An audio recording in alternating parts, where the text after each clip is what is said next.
Welcome back to ManaTutor MTG Draft. We're here for another podcast giving our first look over the past couple of days of Wilds of Eldraine. It is now Wednesday, so we've had roughly a day and a half of play with it, and want to go over a few points of how this set is playing out. The first thing we want to talk about was speed of the format. It's not fast, but you do need to spend your mana during turns. So, kind of couple of things play into that. You're okay not playing a card till turn 3. I mean, it's not ideal, but there are some formats, like Phyrexia All Be One, you basically lost if you did not have a turn 2 play. Like, that was a fast format. This is not that. It definitely lasts longer than that.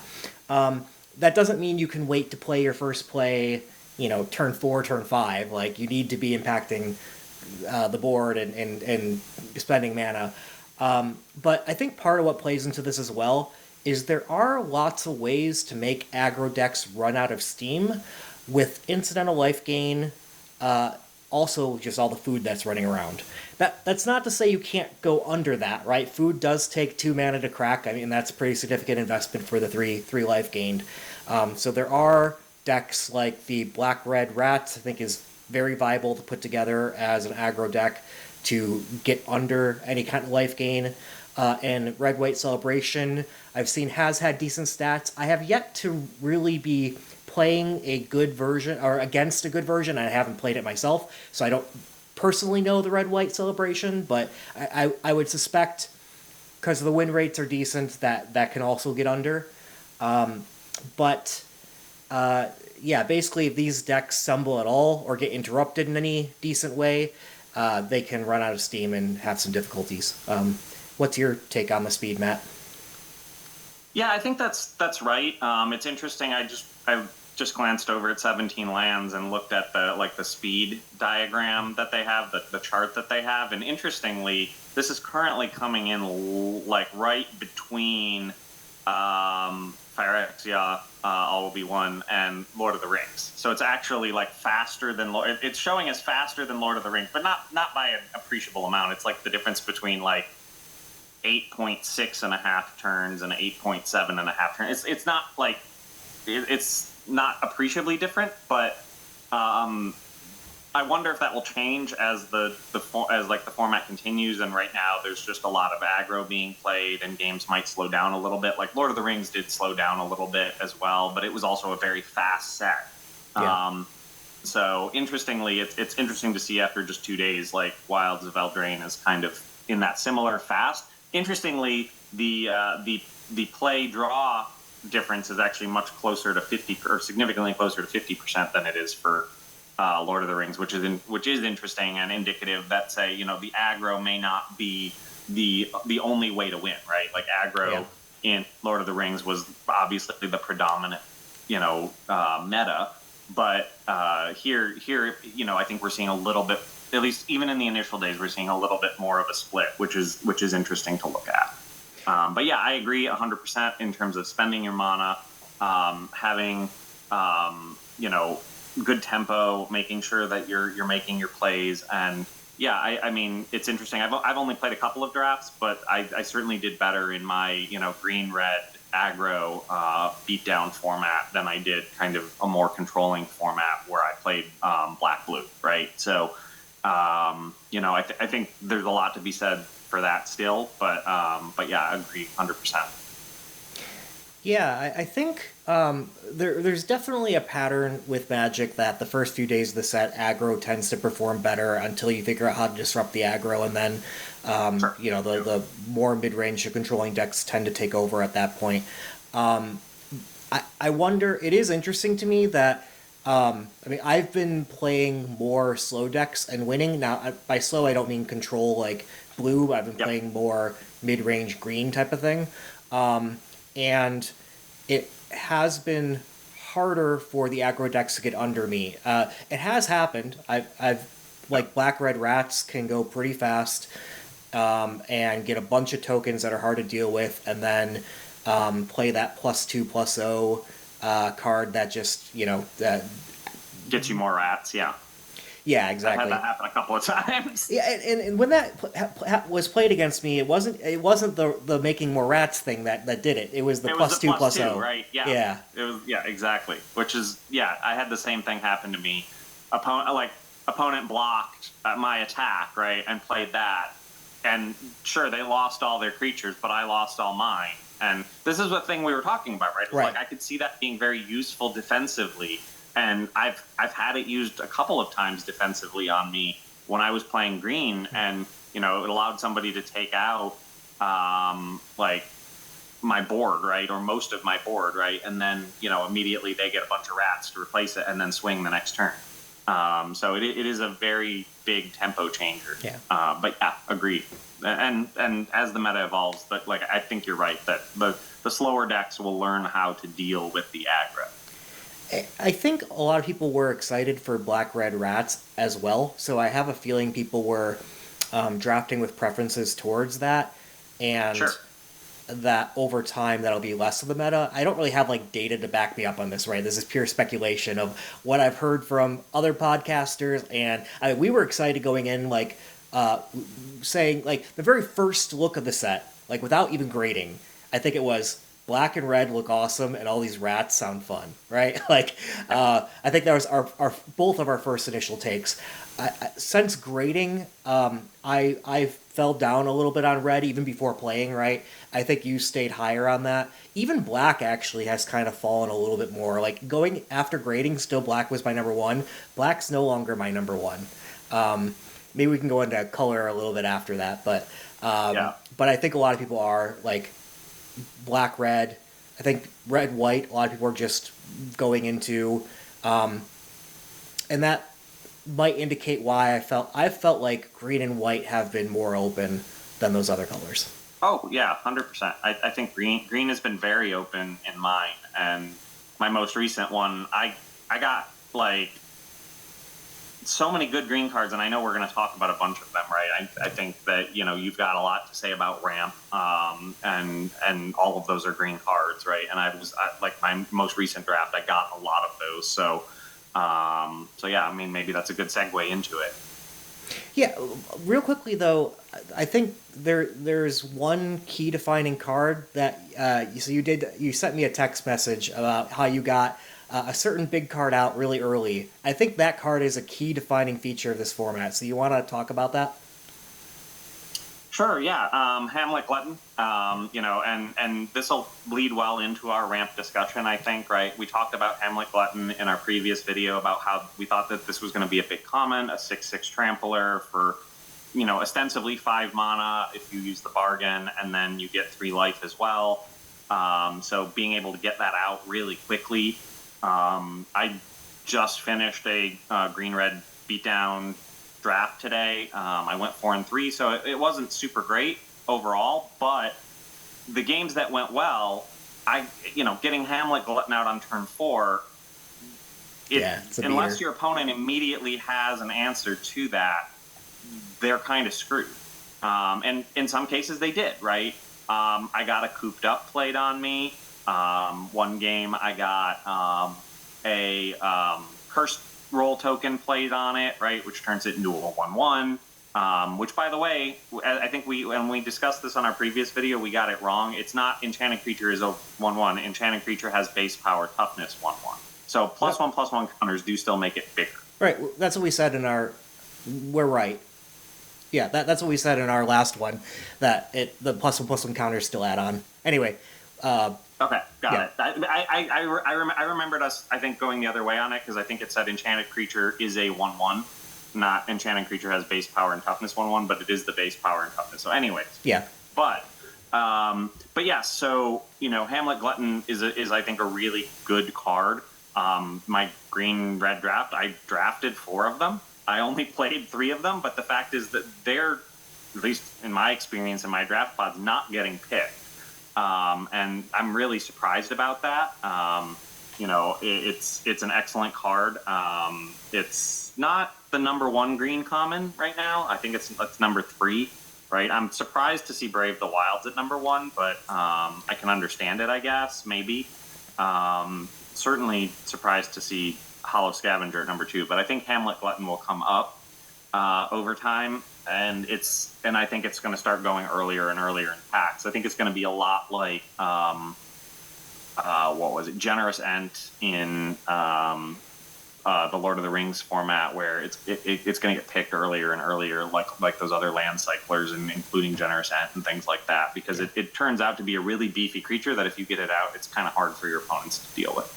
Agreed. Hollow Scavenger, my guess is it's brought up a bit by being a food card that, I mean, like, it's an efficient card. It's not amazing though. But it's mostly played in black-green, which is the best deck right now. So that's probably Sure. it's brought up because of that, I think. Yeah, I would not give it my second top green common. Mine would still go Hamlet Glutton, but I do want to make a call out to Brave the Wilds, as I'm not surprised that that's number 1, because it kind of leads into what we're going to talk about next about how you need to win in this format. And it's a mana-intensive format. You have lots of ways with the adventures and everything to spend mana, so you're not as, like, card restricted because you have multiple cards and some of the cards you draw, but you are mana restricted to be able to play all that out. And every format has mana efficiency, like, considerations, right? But I do think this format matters more of, like, whoever spent the most cumulative mana over the course of the game is most likely to win. I think that applies here more than in most sets. So because of that, ramp cards like Utopia Sprawl, for me, I don't know that it's, like, necessarily a top uncommon in the set by stats, but it's got to be up there. It might be. I played it in my green red, and I liked it. It was good, very good. I think I've played at least one copy in all of my green decks. Like, people aren't taking it that highly, and I would be fine first picking it. Like, it's a great card. So yeah, that's like my favorite. But the other ones, Root Rider Fawn, I don't think I've ever actually gotten yet. But the 1/3 that taps for green or can pay 1 at a tap. I played 2 of those as well. Yeah. Yeah. It's a great mana dork. The fact that it's a 1/3 is great for blocking rats and things like that. Like, there's a lot of good uses for it. Plus, just it's good ramp. Ruby, the tracker, also pretty good. 1/2, great for blocking rats. Yep. Has haste, so she can tap immediately for red or green when she comes into play. I mean, that's uncommon, so it's a little bit of a harder find. But I played a copy of her as well, so mana ramp in my games was not a problem. Yeah. But even then, and I'll echo your point, you're still mana constrained. Right. Yeah. I rarely found myself short of cards. Part of that was because I also played Grabby Giant, and so I was using mana sometimes to get cards if I needed them. But yeah, I mean, it was much more of a challenge to have enough mana to do everything I wanted to do on a turn than it was to need more cards. Right. Completely. I guess the last one on the ramp would be Return from the Wilds. This kind of card, pay 2, pay a green, sorcery, choose 2, search your library for a basic land card, put it on the battlefield tapped, and then you always choose that one, you choose one other, create a 1/1 white human creature token, and create a food. Usually it's the 1/1 token, but maybe you want to. Hand me the food. Yeah. Yeah. The food. Yeah. Either one, food or the token, will give you something to sacrifice to a bargain. Right? Exactly. So those are kind of interchangeable. Yeah. Yeah. To some degree, the food might be better because it's less targetable by ping any kind of pick, like rat out and all that. So I wonder if that will come up more to pick the food. But what were you saying? Could be. Well, I was going to say I'd also add to it, although less commonly, I also kind of like Beanstalk Worm. It's a little lower in the commons, but usually you're going to want to be playing a creature on turn 2, but it's not terrible to be able to play an additional land turn 2 if you've got it in your hand, and then also get a 5/4 creature for 5 later on with reach, right? Yeah. And so I'd probably pick any of the other ones over it, and I think the kind of stats show, right, they're all higher up as well. But I would say that it's not necessarily a bad pick, and I've definitely used it to good effect to have like a 5/4 later in the game as well. And then if you manage to give it a monster roll or something like that, it's now a 6/5 trample, which is pretty substantial. So. Yep, that makes sense. A couple of them are great to just be a turn 4 Hamlet Glutton on a stick. I mean, Utopia Sprawl will do that because you can pay the 5 on turn 4 and then sacrifice Utopia Sprawl. Same thing Yep. for Return from the Wilds. It gives you your ramp into the 5 plus your token to sacrifice. So yeah, turn 4 Hamlet Glutton is pretty powerful. Yep. Another thing on Mana Curve is, so I've been playing a lot of 2s and 3s because of the fact that I'm trying to play efficient cards that trade up on mana, and I like double spelling a lot, especially against the aggro decks like the Rats. Like sometimes they can swarm you and go wide on you, so if you're able to double spell, you can usually better deal with wide strategies like that. So I've done a lot of 2s and 3s, double spelling on turns 4 through 6, except for when I Hamlet Glutton. And then otherwise, I definitely have a good amount of big creatures, but they're either really efficient like Hamlet Glutton or tacked on to an adventure card where I really was playing it for the first half, and then I happened to have, the second half was draw a card, some big creature later on that I could benefit from. Have you experienced the same, or? Yeah, no, I think the adventure cards offer a lot of flexibility, right? And I think, we just talked about a couple of them, but I think this highlights something we said in our video, right? You want, in most circumstances, you want your adventure cards to go adventure cheaper, creature more, because you're looking to play that adventure and then get the creature later on, versus, like an adventure that costs 4 but the creature only costs 2. Because that's somewhat inefficient. Like, you're only going to play that on turn. You don't want to play the turn 2 creature. You'd really rather save it for the turn 4 or turn 3 if you have ramped adventure, and then play the creature later. But at that point, it's usually like a smaller creature, and you're not necessarily, the creature's not going to be as helpful for you as it would be early on. So yeah, that's why I think Grabby Giant I like Grabby Giant still. I think it's, red is not the most powerful color, but I think it shows in the grades that it's, Grabby Giant is one of the more powerful red cards. It's at a B- currently, I guess. That, or even, Beanstalk Worm, or what are some of the other ones I really like? I can't think of them off the top of my head, but ones like that, right? Or like Conceited Witch, creating a roll token for 1, a wicked roll token for 1, and then getting a 2/3 menace for 3, right? Like, that's the order you want it to go in. For sure. I will say, I've found that order works best in the uncommons, not so as much in the commons, because a lot of times these cards are not worth playing either half separately, right? And because you're mana constrained, it kind of hurts to play those. Now, you are naming the ones that I think are the best, especially Conceited Witch and Grabby Giant. I mean, those two are good enough to do the thing on either side and you'd be okay. But most of the other common adventures, I feel like you're overpaying a little bit. Now, you do get, to the second half of the card, so there is that to come. But I've been filling my deck with uncommon adventures and not common adventures, I guess is my point. Yeah, oh yeah, and I think the uncommon adventures are definitely better, and the more you can get, the better. But in terms of the common adventures, you definitely do not want to get a common adventure where the adventure cost is more than the creature. Usually, you want to go the other way around. Like, the one that I don't like, and where if I can find it here, I'm going to see if I can find it, is Ratcatcher Training. Right. I don't like Ratcatcher.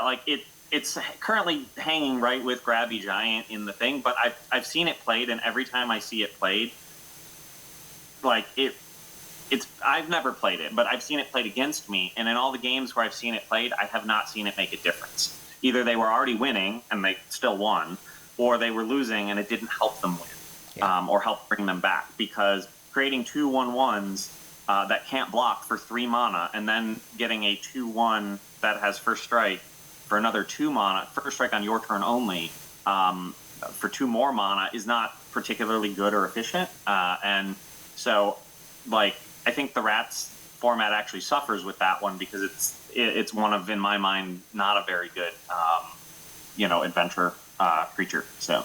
Yeah, I hear you. This is a weird one. So I have played one Rats deck. I've run like, I don't know, 8 or 9 drafts or something like that. One of them was Black Red Rats. It wasn't particularly great, the version that I had, but I definitely felt that tension with Ratcatcher Trainee. Maybe I just didn't build the deck right. Maybe I needed to get more Harried Spear Guards or something, and that's why that one's so high. But like, there were times where I didn't have a good turn 2 play, and all I had was Ratcatcher Trainee, so I just played that. I feel like this is more like your Rat top end, probably, where this is secretly really a 5 mana card. Just playing both together.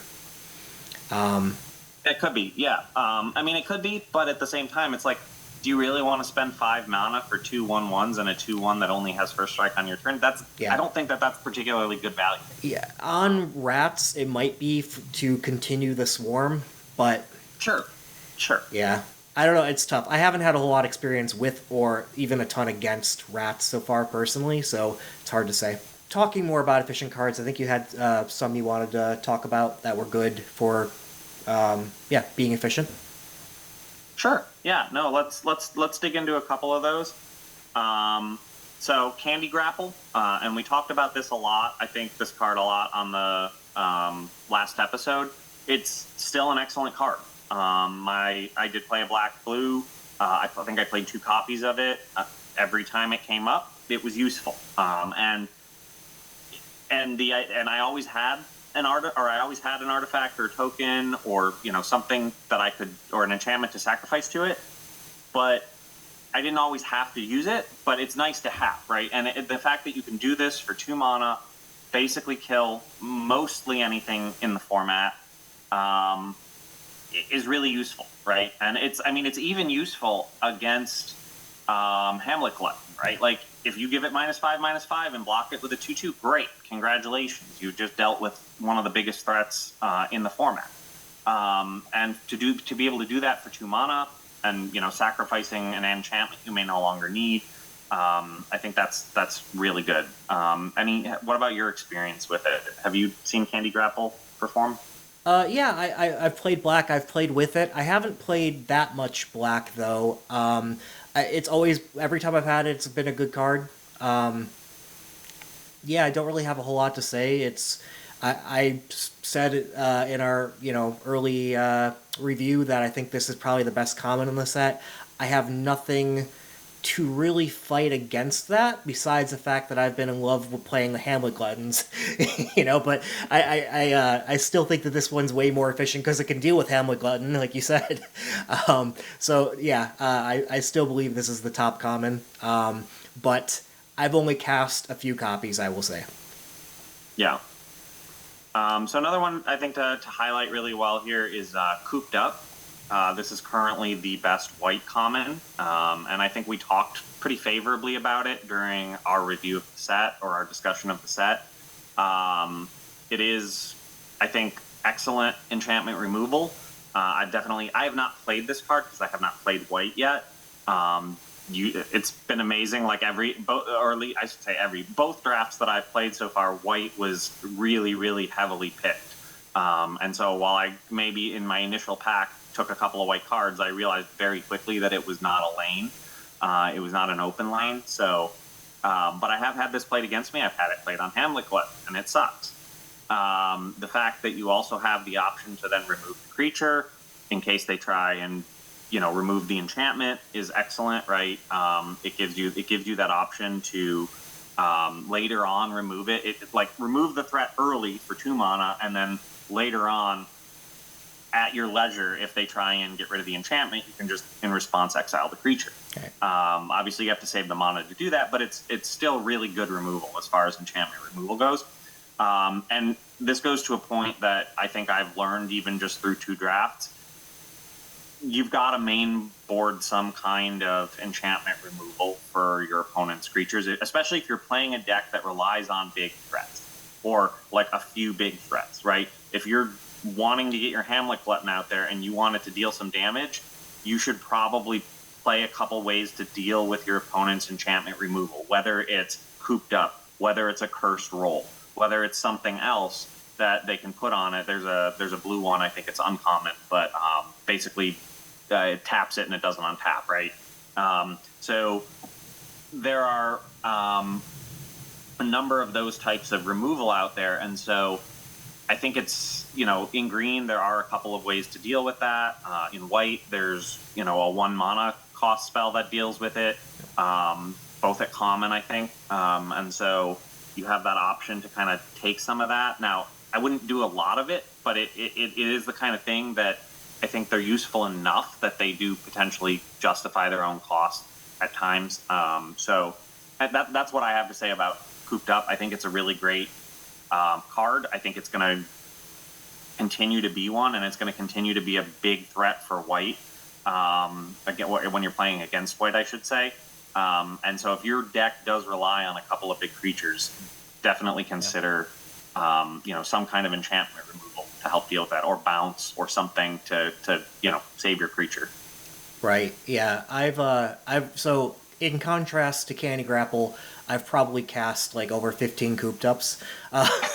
Like I've loved it every time. I don't think it is as good as Candy Grapple. There are some things can get you right. Like like you said, enchantment removal. None of mine has been removed because there isn't like people aren't playing a lot of the enchantment removal yet. So I think this will probably also get worse over time when people start playing that more. But the only time I was really gotten by anything like I put Cooped Up on somebody's creature, and then they later decided to Curse of the Werefox on that creature and still fight another creature, right? And I didn't have 3 mana up to exile it. But, I mean, it wasn't that big of a deal. I think I did that Cooped Up on like a 6/5 or something. I don't know, some big creature. And yes, he killed my creature, but his was still there. I didn't feel like I needed to do the exile or anything. So, but it is, as people start main decking enchantment removal, you might want to hold up 3 mana sometimes if you can, to make sure to exile that sooner or whatever. Sure. Yeah. But yeah, no, it's a great card. But it is nice. Yeah. It's a great card. I think it's incredibly efficient, and the ability to remove it later is always good, especially if it's something that has a good activated effect or something like that you still want to get rid of. Or, like in your case, if you'd had the 3 mana in response, exiling it, and then the fight fizzles, right? Right. So one more I think to highlight here particularly is Witchstalker Frenzy. This is a really good damage spell, and I have not had it played against me yet. I have also not seen it in decks very commonly, but it like the stats bear out that it is really good, and the fact that this will often cost 2 mana to deal 5 damage to a creature at instant speed, or even 1, is incredibly good, and it is the kind of thing that can also again remove your I'm blanking on the name of the creature right now. The Glutton, Hamlet Glutton. Sorry. It's a new set. You'll have to apologize for it. Yeah, there's Hamlet Glutton. Yeah.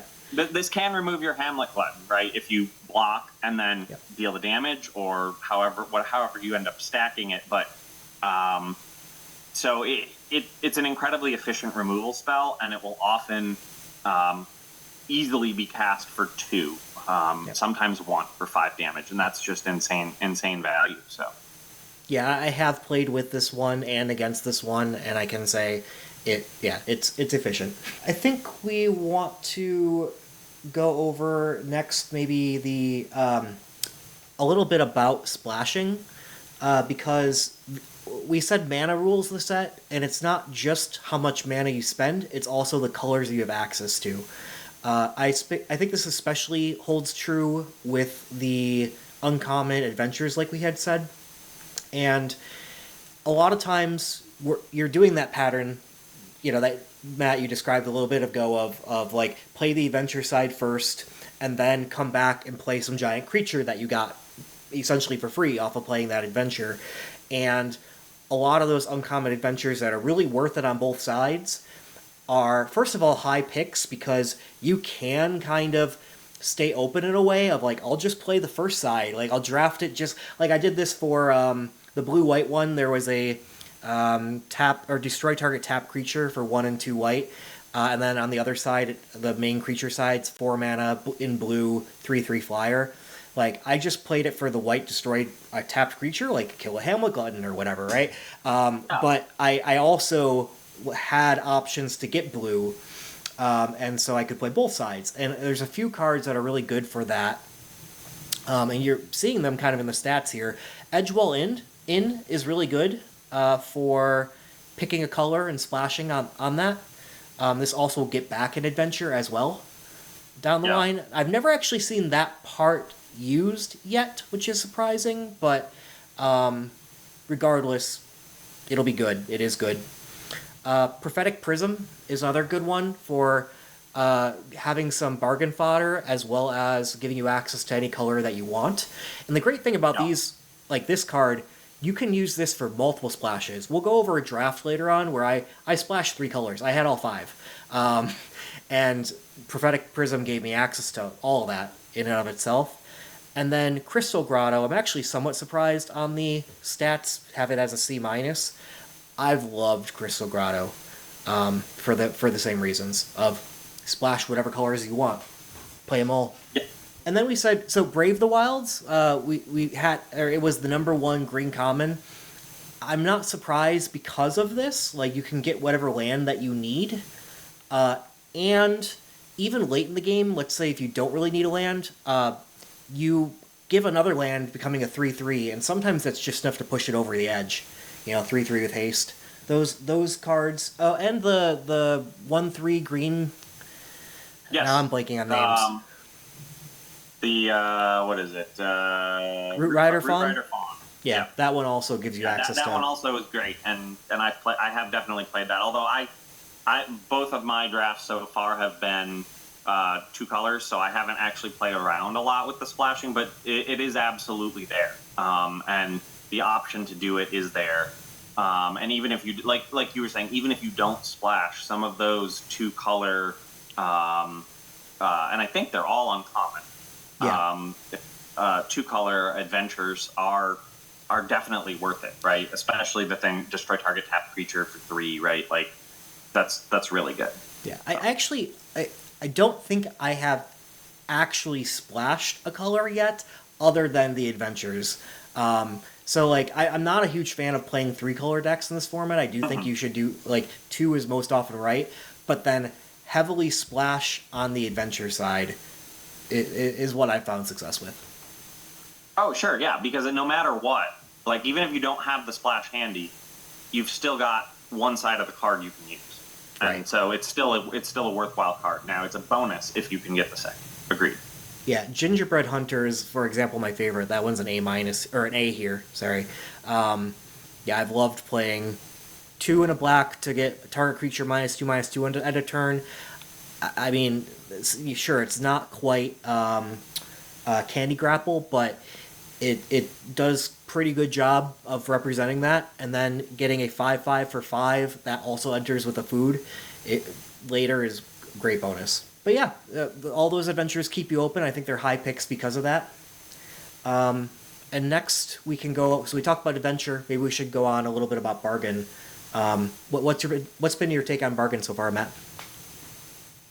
It's great. I mean, I think it's a great mechanic in this set, and I think it works really well with obviously all of the enchantments that are around and artifacts and tokens and everything like that. So from my experience has been that I've never had a shortage of things to bargain, right? There may have been one game where I tried to play a bargain and I was like, oh, I don't actually have a token or an enchantment out, but then I had a card in hand that could do that, and I just kind of switched up my play order a little bit to make it work. But it is not that difficult, I think, to find and get. So yeah, I'd say overall I like the mechanic, and I think it works really well with the set. And I think I do think it is I have kind of, at least early on when I decided to put bargain cards in, I do kind of look at it similarly to ring temps from Lord of the Rings, right? Like, if I'm going to put bargain cards in, I want to make sure I have at least 7 or 8 ways to give me something to bargain, right? So that I'm not in that situation. And maybe that's why I haven't run into a situation yet where I've sort of had a card that I couldn't bargain and needed to play, because I've been kind of conscious about making sure that if I'm going to play any significant number of bargain cards, that I have those enchantment or token generators or things like that, or artifacts that can give me something to bargain away.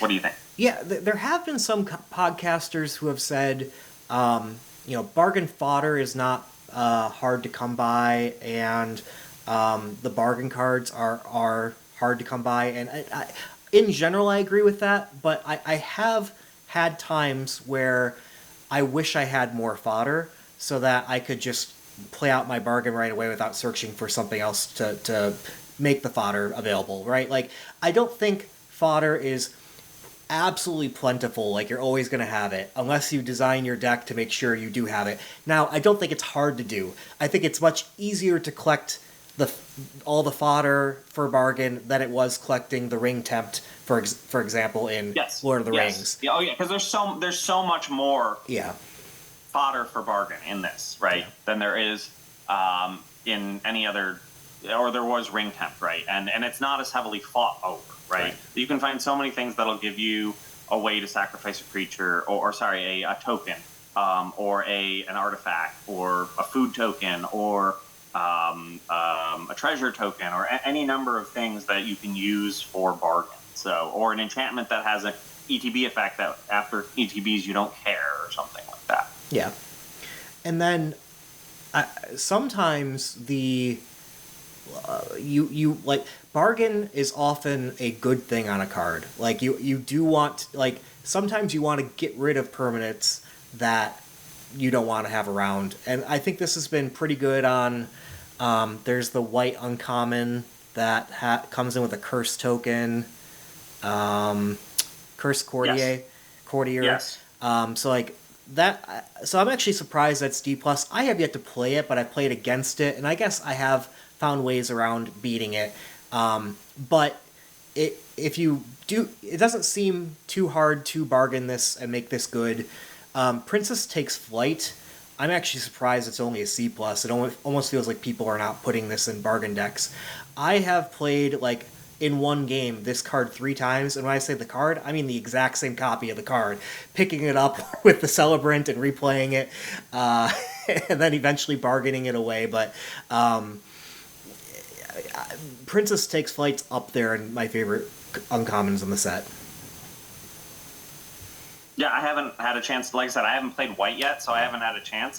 But it is something I want to try. And Stockpiling Celebrant is a really good card. And I haven't seen a lot of white come my way though. So that might be why I think people are onto it being really good.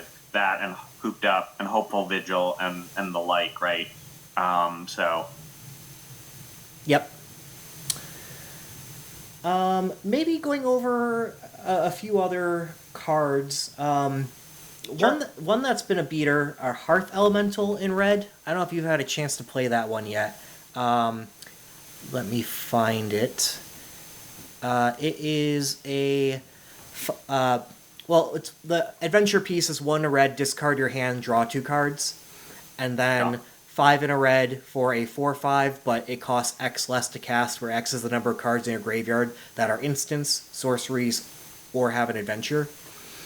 I have not had a chance to play this one yet. I would like to at some point. I think it's probably, and I may be wrong in this,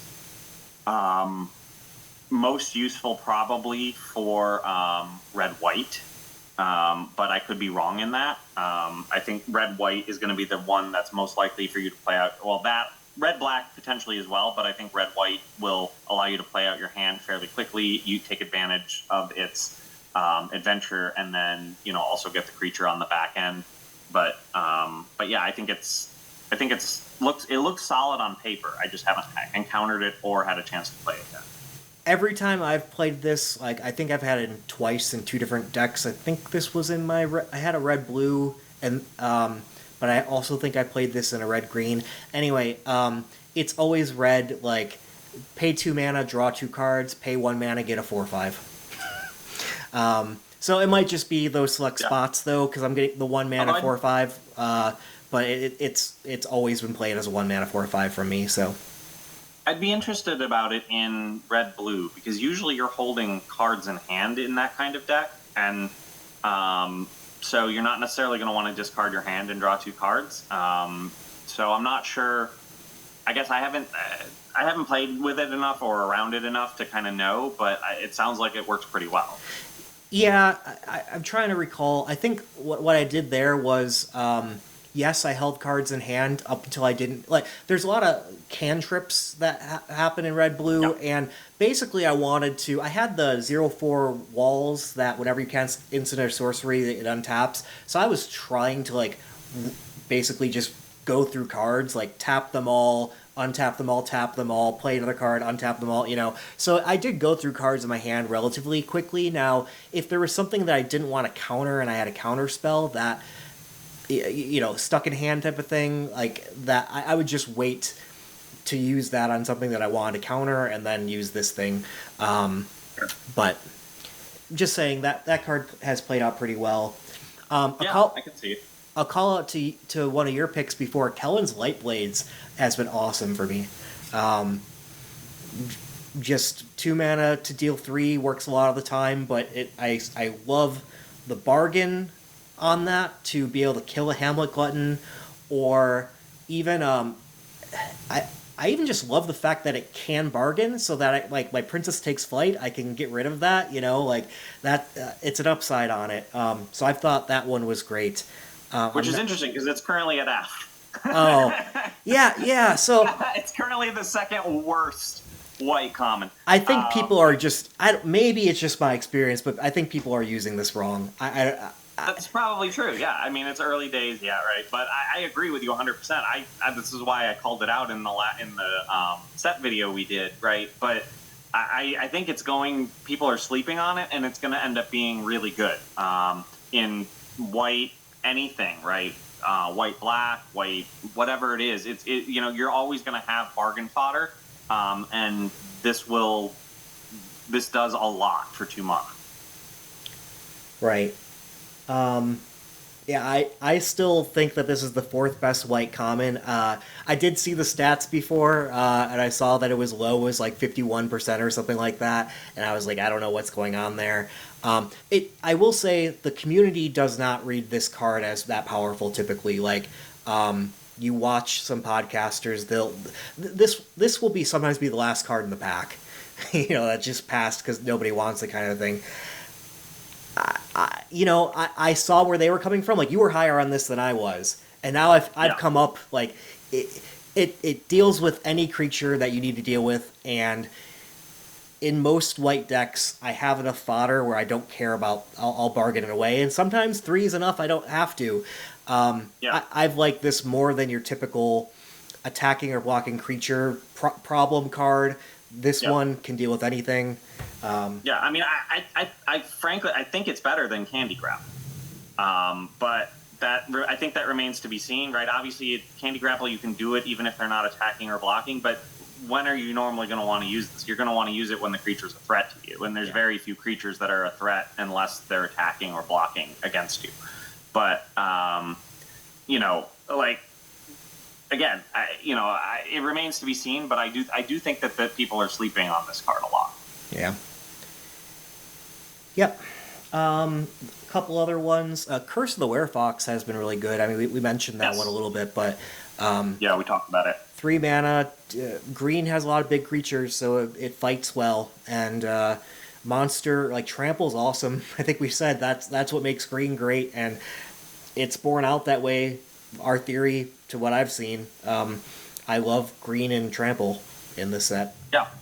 Yeah, and just being able to give something whatever you want trample is great. Because you can use it, then pump a creature with Titanic Growth. I've actually found Titanic Growth to be pretty good. I know it's generally not considered very good, or it's not. It's considered an okay combat trick. I've actually found it to be pretty good. I actually got 2 of them in my green red, and it came in handy. I actually this is an insane combo that will never happen, but or only very rarely happens. But Are you gonna go to double strike? Sorry, go ahead. Yes. Yeah, yes, I thought. yes. Yeah. I'm gonna go to a double Titanic Growth and double strike with a Ginger Brew. There you go. I mean, I did 18 damage to someone Yeah. with a Ginger Brew. that I can Which see is it not happening. Like, that's a once in a Yeah. lifetime thing, right? Because they're 3 uncommon cards, but it happened, and it was funny because those 2 cards together, that double strike and +4/+4 is going to do a lot of damage no matter what if it gets through. Sure, Or you can also play. There's that 4 mana enchantment rare that doubles power and toughness of all your creatures, or it's 5 mana. I think it's like 4 green and one colorless. Was that Unnatural Selection or something like that? None of the rares have enough data to be on here, but yeah. Anyway. There's. I think there's some. Yeah, I think there's some good ones. But yeah, any more that you wanted to highlight? Maybe just a few quickly. Frantic Firebolt. I agree with everybody. That's played out better than what I thought it would play out as. I mean, it's still not premium removal, but 2 colorless, 1 red. Frantic Firebolt deals X damage to target creature, where X is 2 plus the number of cards in your graveyard that are instant sorceries or have an adventure. It's often been 3 mana, deal 3 or 4, sometimes 5. Yeah, I will say Cut In has surprisingly done a lot of work. Yeah. It's expensive for what it is. I still don't love it because it's 4 for 4, but it works, and it's 4 for 4 at sorcery speed, but also that young hero token is not terrible, and it gives you bargain fodder. It gives you a potential to give something tokens, and then once it's no longer useful, you can bargain fodder it away, right? Yeah. Like and that tokens counters. It gives you potential for +1/+1 counters, and then once it's no longer generating the counters, you can bargain it away, and you don't lose it. Right. So yeah, no, Young Hero I think's the second best role. The first one I think is Cursed, just because it can 1/1 anything, but Young Hero is great. Monstrous is also very good. I think it would be Monstrous and Young Hero as the kind of competing for second place. Right. But I agree. Yeah, I would agree with that kind of tier. Like Cursed, yeah, I would still probably put Young Hero then Monstrous, but those are like a tier that's close, and it depends what your deck wants to do. They go in very different decks. Yeah. So Royal is okay, but I think Ward 1 doesn't come up very often. It's annoying, but yeah, you're right. I think that one's lower. Sorcerer is interesting. That Scry is helpful, so I'd put that above the Royal, but yeah.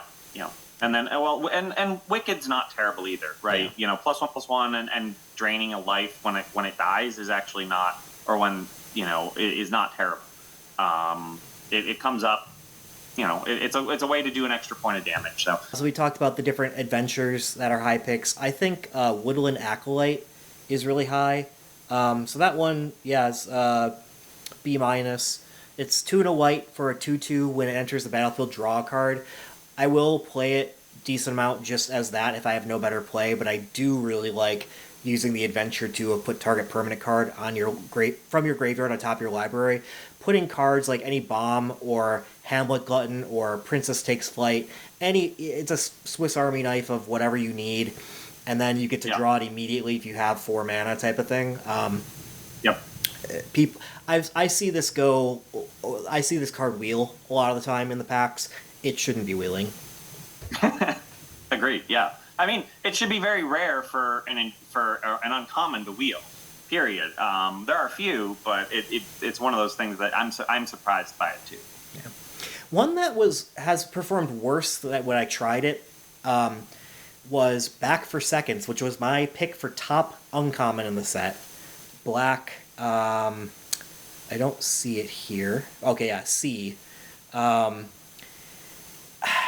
It reads as very powerful, and I've heard differing opinions. This probably is quite powerful most of the time. My issue with it was I was playing against a lot of white decks when I was black-red. It just happened, and I had this in my deck, and I had a hard time getting creatures in my graveyard, because a lot of them just got cooped up or exiled for another reason, like a Princess Takes Flight, or Stroke of Midnight is the 2 and a white for just like exile any permanent, they get a 1/1. So I've had trouble getting the value off of this card, and I found that a little bit awkward, to be worse than I thought it was, but... I think there are some good combos with this card, actually. This card combos really well with, like, Ginger Brew, for example. Yeah. Because you can bargain the Ginger Brew and then bring it back to your hand, right? So there are, like, there aren't a lot of artifact creatures, but, like, something like that, this is actually a really good combo with things like that, because you can bargain the Ginger Brew away, get it, and then return something else to the battlefield. Yep. I think people have kind of maybe not quite figured out how to use this effectively yet, but I think it will go up in value once people kind of realize, like, okay, this is what you need to bargain it with, or this is what you need to use it with. Or, for example, using it with, what is the name of it? I'm looking up the name right now. Hopeless Nightmare. This is really great with Hopeless Nightmare, right? Like, Hopeless Nightmare, I still think, is one of the best black commons. I don't think it's top of the list right now, but I think it will work its way up.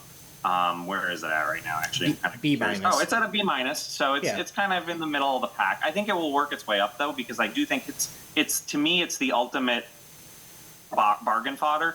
Like, it gives you so much value to play turn 1 for immediately making them discard a card and losing 2 life just for 1 mana, and then being able to bargain it away later is just incredible value. And even if you don't have something to bargain with it, you can choose to just pay to sacrifice it, and then you get the scry, right? So, agreed. I think as people kind of recognize those things, Back for Seconds will definitely come up. Yeah, and on Hopeless Nightmare, it's interesting. The day after, so we shot our grading review where we had our bet on Hopeless Nightmare versus Candy Grapple, and just for a reminder for those who haven't seen that, we have a bet to open up a booster pack of this set on the channel the third week in. So that Tuesday, end of day, whatever win rate is highest between Hopeless Nightmare and Candy Grapple. I took the side of Candy Grapple, so I'm ahead right now, but Matt has Hopeless Nightmare. And the day after... My promoting it on this it has nothing to do with the fact that we have that bet on the line, obviously. Yeah. He's trying to push up the win rate of this card, so everybody start playing this in the perfect deck. I agree, it's a great card. It's just funny.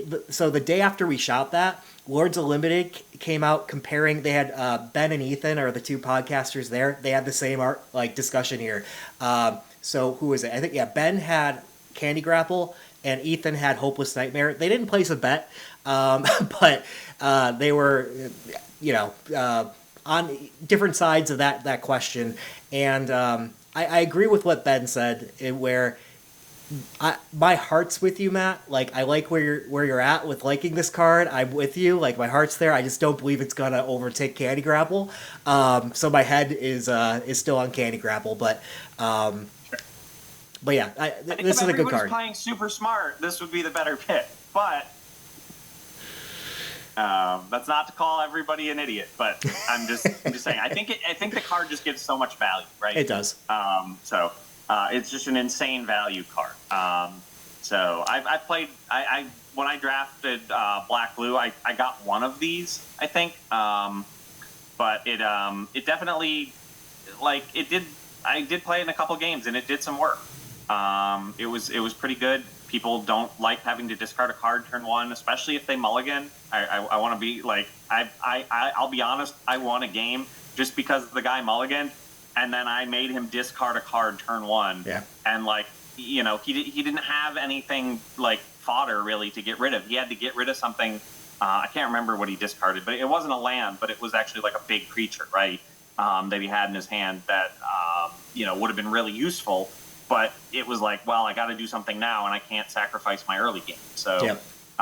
So I can, like, I think in limited, especially where you may be mulliganing more often than you would in constructed. This can do a lot of damage to somebody. I completely agree. And I think you're right that people do need to learn how to use it better. Like, I'm a little bit surprised. So I thought white-black would be amongst the top decks, and it's at 54.7%, which is below average for 17 lands, right? So just a reminder for people, like, the win rate on 17's lands does not center at 50%. You are right, yeah, for every win there has to be a loss, but there is sampling bias going on where it's the people who are using 17 lands are your better players. So the average win rate is about 55% or so.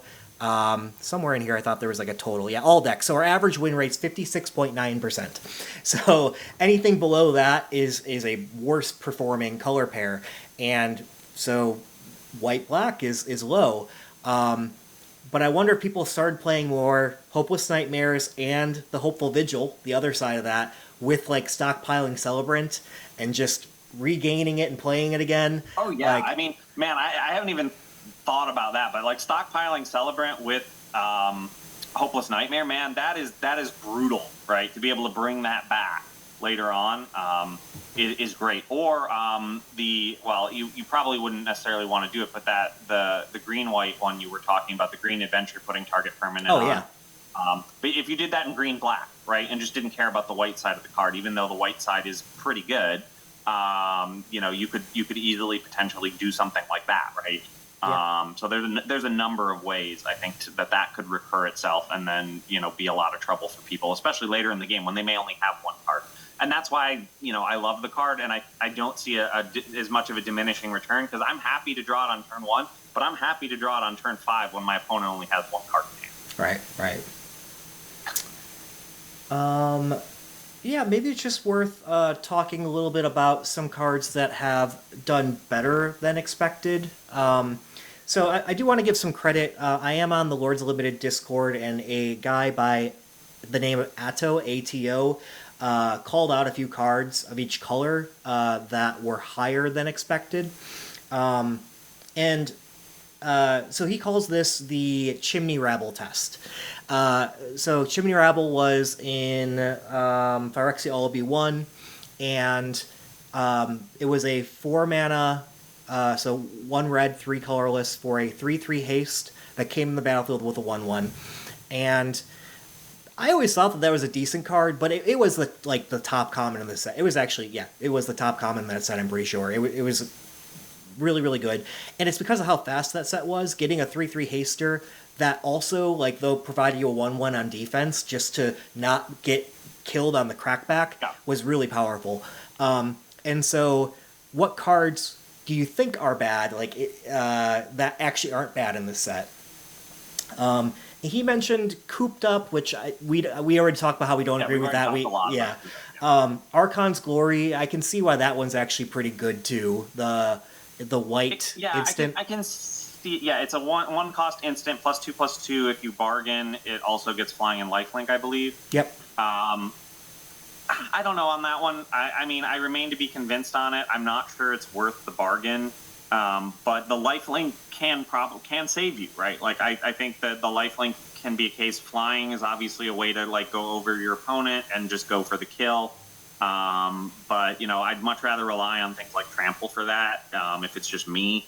But I can see it. I'm not convinced it's necessarily worth it yet. But we'll see, right? I mean, it's up there right now. But I think it will drop. I think that one's going to drop.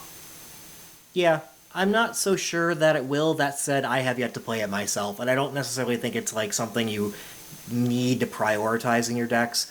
I think you're right. It does a good pseudo trample effect, although there is plenty of trample, so you might not need this. To your point, Yeah. But I think maybe the lifelink is playing a role there with how many big creatures there are in this set. Sure. Yeah. Yeah, No, especially. I think it's great to be able to put this on like a 4/4 and use your 4/4 against a Hamlet Glutton, kill the Hamlet Glutton, and gain 6 life. Even if you trade the creature, like that's not a bad use for it. Right. But you're also having to bargain an enchantment and something, a token or something away. So I'm just not sure about the value for it yet. Again, I'm sure there's good use cases though, and I'm sure I'll probably play it at some point. But I'm not 100% sold on it.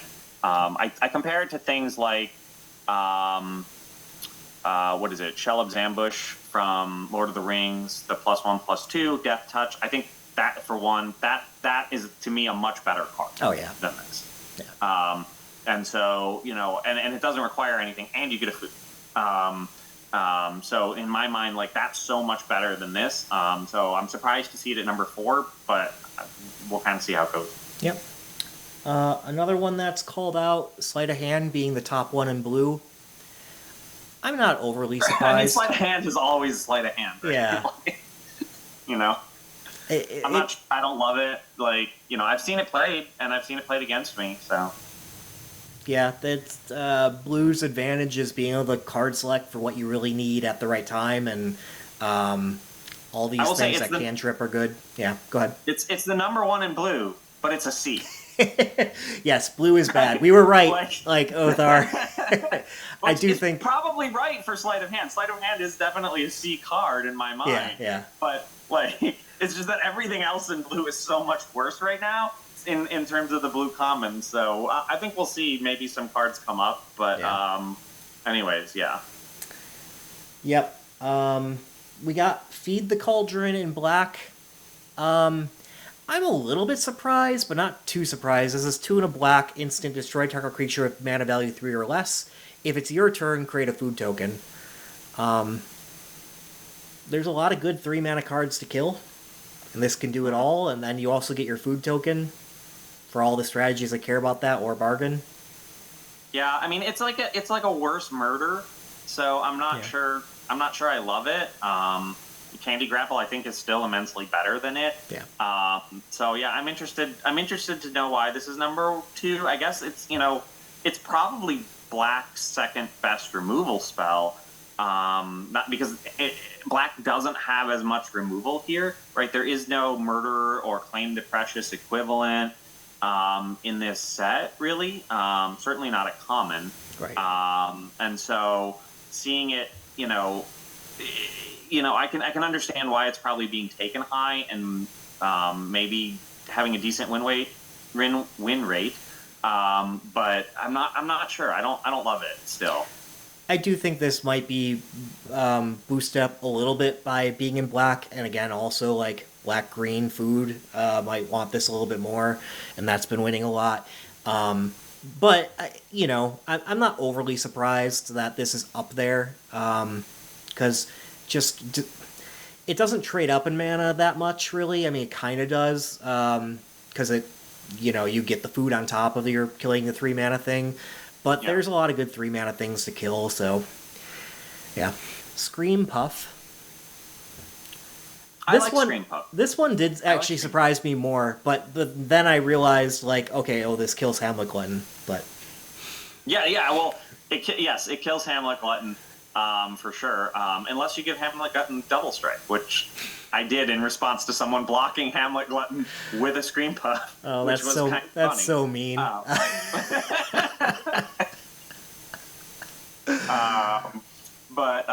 Anyways, yeah. I mean, it is really good, and it's scary, right? It's one of those things that you get it on the board. It's interesting the creating a food token when it deals combat damage to a player, because I've not played it, but the times I've seen it played, it definitely more people will hold it and basically use it to kill anything you swing at them with.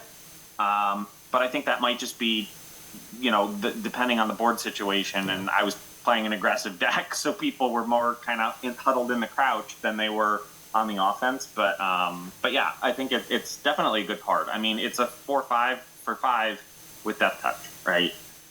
Which is not something you're normally going to complain about. Yep. Okay, this one's the craziest one in my mind. The Flick a Coin is A. It's the only A in commons. Yeah, I have a hard time believing that this one won't fall. Just because my gut says that this one's not that great. Now, I do see where it's coming from. I don't think it's horrible, right? Like, this is does a lot of things for 3 mana. If you can kill something, yeah, if you can kill something for 1, boom, great. And then you also get a treasure token, and you get to draw a card. The treasure token can be bargain fodder. It can be your splash thing. It's cantripping. So it also this feeds into like blue-reds, like spells type of thing. I see where it's coming from, but I just have a hard time believing it actually has enough impact to be good, but I'm probably wrong, and I don't know why yet. So if you have insight into that, Matt, love to hear. So, yeah, I mean, I think I agree with you generally. I think what gives me kind of the insight, it's not insight necessarily, but I think what it is there are a lot of X1s in the set, and I think we talked about this a lot in our first episode. I think there are more X1s in this set than there have been in a lot of previous sets, so I think that helps in one sense. And I think it also, to your point about blue-red, plays really good with cursed rolls. You make something a 1/1, and then all of a sudden now you can kill it and get a treasure token and draw a card. And oh, by the way, this is an instant and sorcery, so if you have something that makes those cheaper, or if you have something that's just even more value on top of that. I think, to me, that's the only insight I have. I'm not sure whether that's right or not. I mean, it does do it is a lot of value, right? Yeah. For your 3 mana, you're getting a ping on something. You are getting a treasure token, which, while it doesn't make the card cost 1 less, it effectively does, and gives you an extra mana on your next turn. And then, it's also replacing itself. So I do think it is a pretty high value card. I don't like the cost though, but that's mostly because I don't like leaving 3 mana open. But if you have it in hand and you can build around it, right? I think this is one of those cards that if you build your deck around, being able to make things 1/1, like if you put something in there with that, you've got 3 or 4 ways to give something a cursed roll, like this could be really good. And there are definitely enough of those, I think, that you could, potentially do that. But I'm not sure. Yeah. I wonder if I want to filter for the different decks, the archetypes, to see which ones this performs best in. I can't really do that yet because there's not enough data where we can actually see when we limit down to archetype how well things are performing. But in the coming days we can. My best theory would be specifically in black-red, which you already mentioned with some cursed roll tokens and things like that. But if you aggro people out, even without the cursed roll, if you are aggroing, a lot of times the blockers are just big enough to block whatever the black-red deck's throwing at the opponent by 1. Yeah. And this clears the way and replaces itself and gives you a treasure. So it does enough in that scenario. And then I really don't see another scenario. Maybe in blue-red, the cantrip part, but I think that's a stretch. I have a feeling this might be black-red, and red-white maybe has that same situation, although I think red-white gets tall enough that with the celebration that probably doesn't need that 1 damage push, to kill that blocker. We'll see. My guess would be this is black-red rats. I'm thinking in blue-red, right? I'm thinking of Diminisher Witch, right? Diminisher Witch,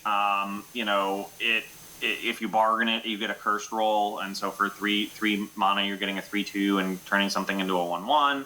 I'm thinking Vantress Transmuter, which is not a particular. I don't think it's a particularly good card, but if you're again, it's very much if you're building your deck around that, I can see it working, right? So Vantress Transmuter, it gives you Croaking Curse, which is creates a cursed roll for 2, and then you get a 3/4 for 4 later on the creature.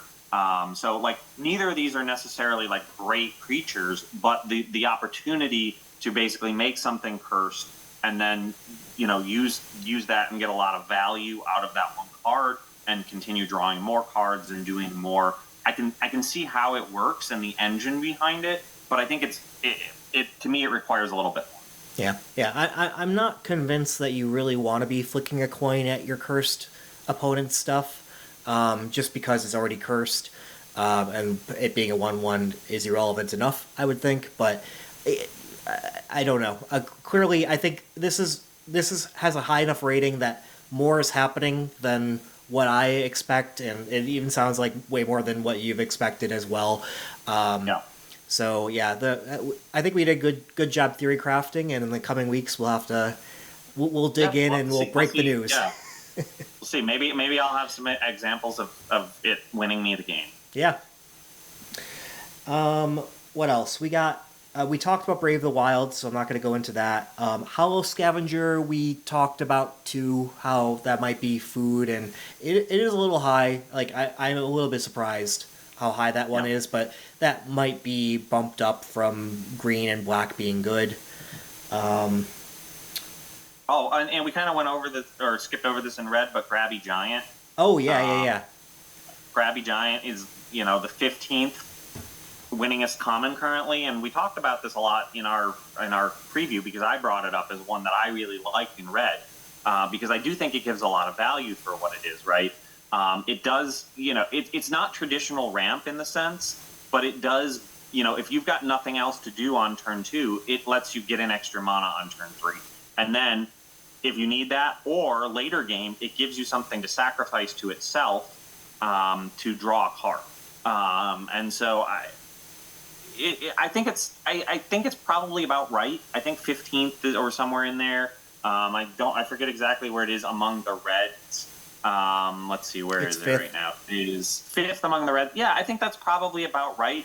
It's at a B-. I think I probably put it at like a C+ on my rating. So that's about right, I think. But I think it's good, and the reach definitely helps. Yeah. I've definitely used this against fairy decks.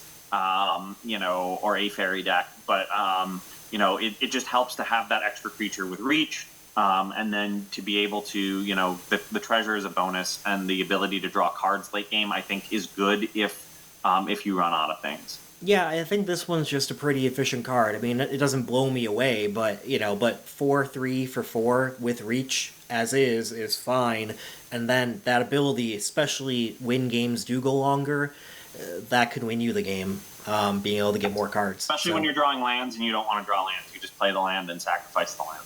Right. On that note, Harried Spearguard's the 4th highest one. I was a little bit surprised to see this one before play. Now I'm a little bit less, because I do think the rats can swarm pretty well, and you'll want this in your rat deck. You like this from the get-go. So how do you feel about this rating? Is this about what you expected here? Is it higher? Is it lower? I think it's about what I expected, maybe a little higher, but I mean, again, if you're gonna go aggro, getting a damage in on turn 1 is huge.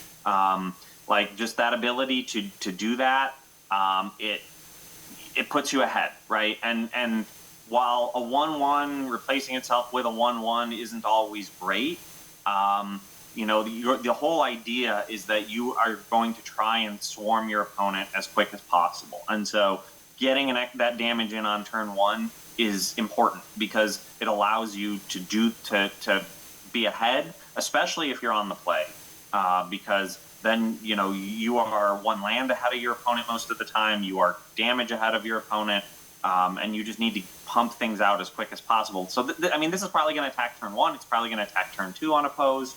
In a lot of cases, especially if you go first. And so it's 1 to 2 damage that is potentially going to be the difference between winning and losing. So I still like it, but I think it's got a very specific niche. And the niche is you are playing black-red rats, and your only goal is to play this out as quick as possible. I wouldn't really play it in any other deck, though. Makes sense. So that's our episode. Want to thank you for tuning in. Please don't forget to like and subscribe. Next time, in a few days, we're going to come back and we're going to analyze some sample drafts, take a look at, some more initial thoughts from the set after we've had a few more days to play with it. And we hope that you'll come back and join us then. Thanks. Thanks. See you then. See you in the next one.